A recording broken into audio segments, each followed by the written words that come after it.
So Samuel goes back, and what a blessing. We have a God that doesn't quit. He doesn't say 3 strikes and you're out. He goes back and he calls Samuel. He doesn't just call him once this time, does he? Samuel, Samuel. And it says that the Lord went and stood before him.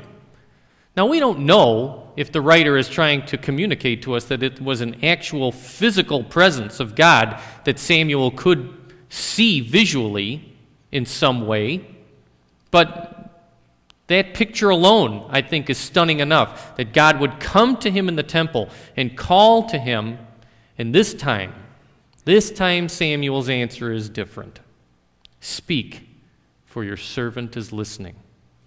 And it goes on to say how God explains to Samuel what is about to take place. It's an awesome story, and I would encourage you to read that and then to read how the rest of the story plays out, because come daybreak, the first thing Eli wants to know is, what happened? What did he say to you? Samuel's a little hesitant to tell him because it was really very negative about Eli and his family. But he forces him, and Eli says, the Lord will do what the Lord's going to do. And from that point on, it says that the Lord was with Samuel in such a way that everyone in the nation of Israel knew it. Everyone in the nation of Israel knew that the Lord was with Samuel. They knew that God spoke to Samuel.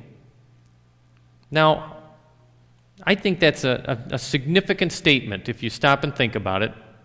I'm going to put these all up there at once. Think about that.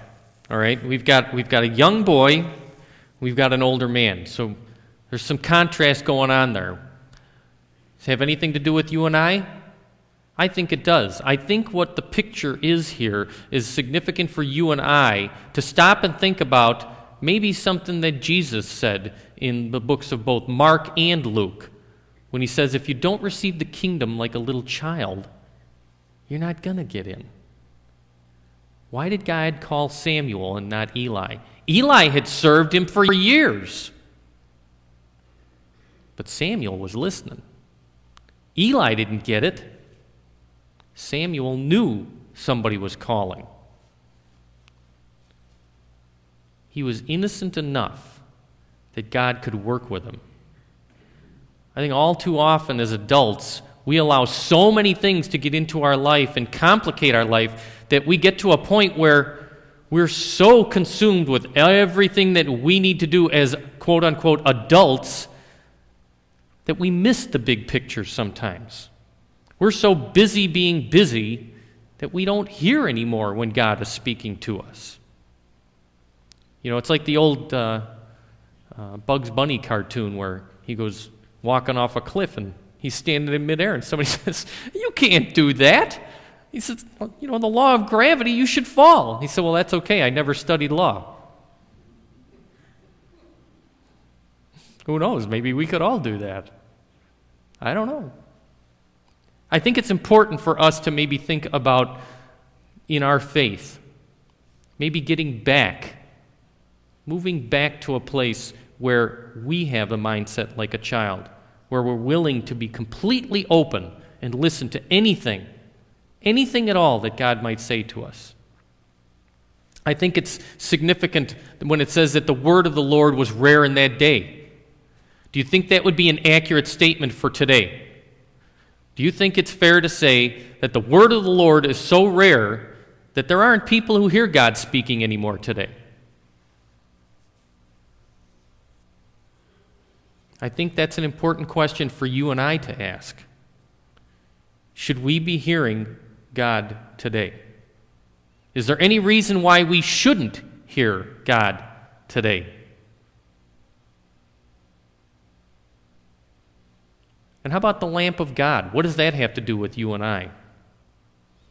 I think what that's trying to tell us is that there was a specific time. Why? What was Samuel doing at that time? He really wasn't doing anything. He was still. He was so still, and he was in the Lord's temple. He was in a very special place. He was seeking to be a minister of the Lord in whatever capacity he was called, whether that was to take care of Eli, that was to take care of the lamps, whether it was to go and clean something up over in the corner that somebody may have left. It didn't matter. Samuel wanted to be there to serve. I think God is saying to you and I, we need to find our own place where the lamp of God might be burning. A quiet place where we can be removed from the world and from the busyness and the cares and the things that flood our memory so much that we can't hear anymore. We need to find a place where God can communicate with us best. I think you probably know what those places are in your life. For some of you, I know because I've talked with you. For some, it's riding in your tractor when you're out in the field. It's the one place where you really aren't interrupted. You can focus more on what God is saying, while you're working. Okay?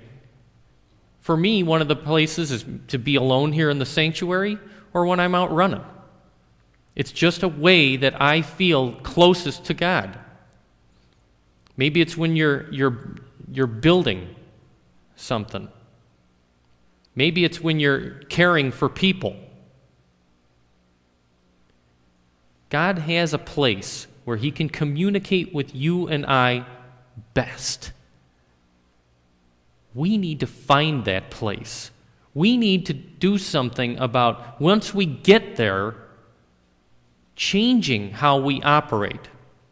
I think it's important for us to stop and think, why has God given us certain gifts in certain areas? Is that the way that one of the ways in which he's speaking to us today? Does he speak through us to other people? Is the word of the Lord really that rare today? Wherever that place might be for you, wherever it is that you know that you tend to sense God's leading the most, make a concerted effort to be in that place as often as you can. Okay, now obviously, you can't be in your tractor year-round, but there are other places. Find them. It's imperative for you and I to learn to listen to when God is speaking. He places a call in everybody's life. Everybody's life. For some, it's a call to professional ministry. For some, it's a call to farming, to construction, to school, maybe plumbing, to be a physician's assistant,